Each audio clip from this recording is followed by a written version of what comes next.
Anything is possible. It started with a dream. Our passion made a difference and built a family. We've grown strong together. Hello, you're with Libby Dyson from libbystamps.com. I'm an independent Stampin' Up! Demonstrator in Australia. And today I wanted to come in and show you how to do this aging technique using the handwritten Kling stamp set, which is a background stamp, and Stampin' Up! Inks. Alright, so I'll just bring that closer. You'll be able to see closer pictures on my blog. But we're going to get started and we're going to use the Stamparatus today. We'll just pop. Alright, so I've got a piece of the Stamparatus paper on top so that if I have extra ink on my stamp, I can get it off. I'm going to place my card about there, and I do that so I've got a corner. Alright, now I'm going to line up my stamp on top of my paper and I keep my edges straight, and I use the grid lines on the grid paper, Stamparatus grid paper, to help me line that up. And then I bring my plate over and I give it a really good press. Now, using the Stamparatus is great for background stamps, because then if you make a mistake or it doesn't ink up properly, you can always re-ink it. Alright, and I'm going to ink up the stamp direct to rubber. So I give it a good wipe around and I go backwards and forwards and then give it a good press all over to make sure I've got good ink coverage all over the stamp. And I'm using Memento Tuxedo Black for this process. Alright, then I close the lid of my Stamparatus and I press down. Now when you've got your lid open and you're inking down, it's good to have a stamp case underneath it so it's at the same level and you're getting good coverage of your ink and the plate's not bouncing up and down. Alright, I'm happy with that. We lift this up. As you can see in this card that I made before, I've inked right round the edges as well. I've also inked the side of my card and the other elements that I've used. Alright, so that was Memento we used. Now we're going to come in with some sponges and I'm going to start with crumb cake. And this really is an easy technique. So just open up your ink pad, ink your sponge up, and I've given all my little handles with the right same coloured cardstock so I know what they are. And you start off your project and work your way on. Now, the reason you do that is so that you don't have a build-up of colour all in the one place. And sometimes you might ink up extra hard in one spot and you have excess ink in one spot, and you don't want that on your cardstock. It's easier to put more ink on than it is to take it off. So just going round and round, and I always use a circular motion to try and get that ink even.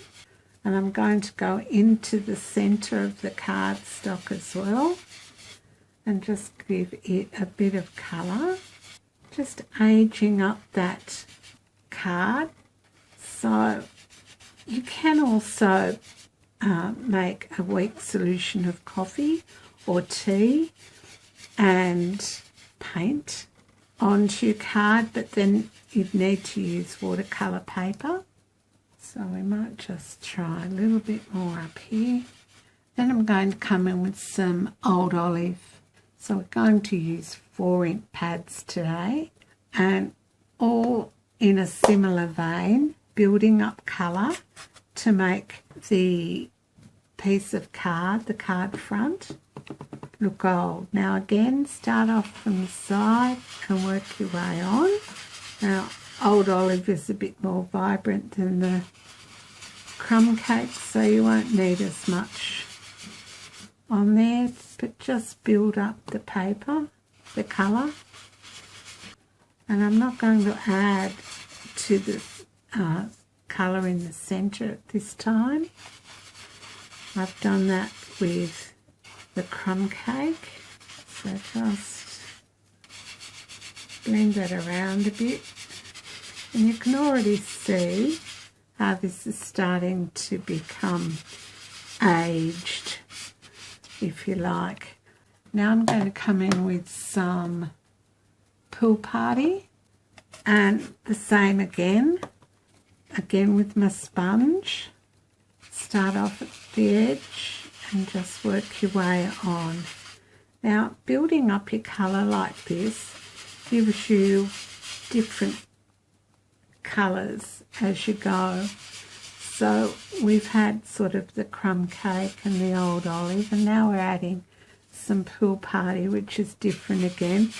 And choose different colours. I choose about 4 to make your cardstock look aged, and in a bit to the centre.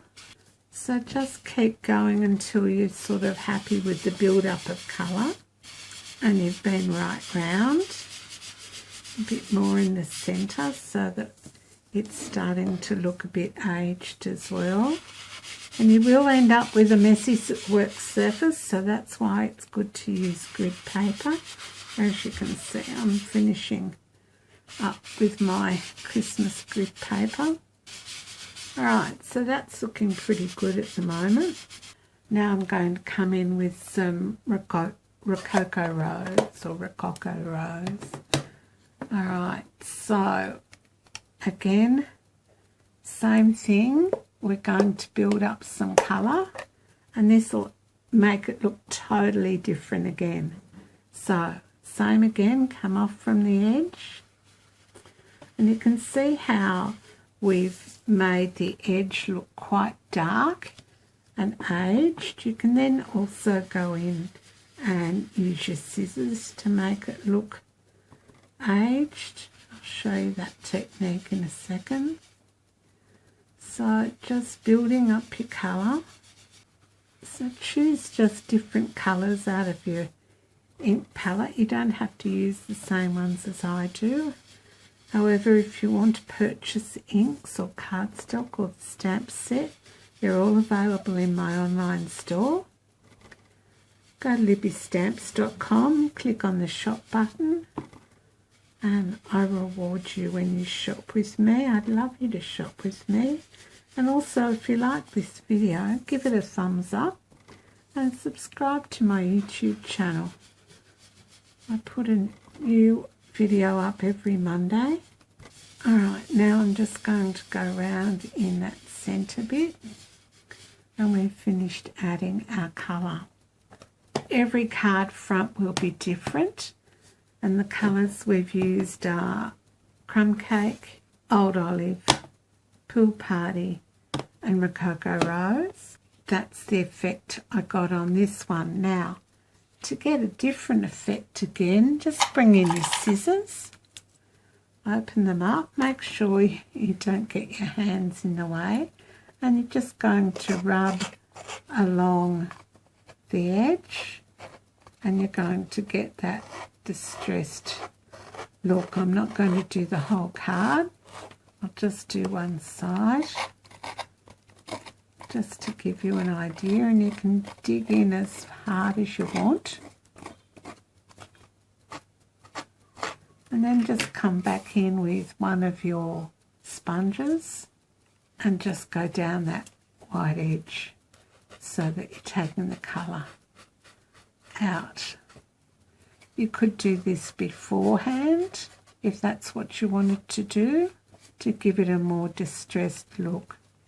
So there are two different techniques today to make your card front look aged. And this is the finished card, ink distressed around the edges of the elements as well. So that's how to make your card front look antiqued or aged. And I'm so pleased you could stop by today. Thanks so much for your time. I'll be back again soon. Bye for now. And doing what we love.